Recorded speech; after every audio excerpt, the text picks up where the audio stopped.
ইব্রাহিম যদি আজ সাহায্য না করতো তাহলে তোদের হাতে আজ আমার একমাত্র সন্তান কামালকে হত্যা হতো। মুখে লাগাম দেন আপনি, ভুলে যাচ্ছেন আপনি, এখন কিন্তু আপনার ক্ষমতা নেই বেগম সাহেবা। কে বলেছে?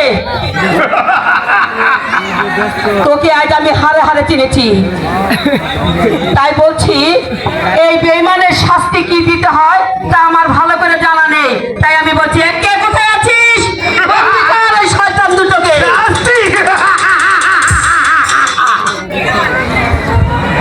আদেশ করুন মহারাজ।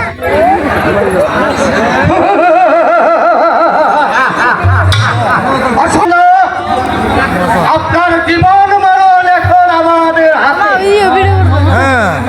আপনাদের সবাইকে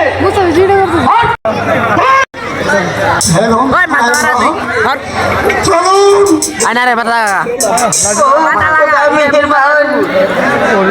এই লিখেছিলে তুমি আমার কপালে খোদা, যারা কিনা আমার বেতন ভুক্ত কর্মচারী ছিল আজ কিনা কর্মের দোষে তাদের হাতে বন্দী হলাম খোদা।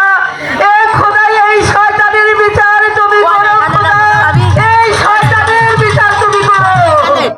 গাড়ি মধ্যে বয়ে বেসা যাও প্রহরী। ফুল লেট দেও দাদা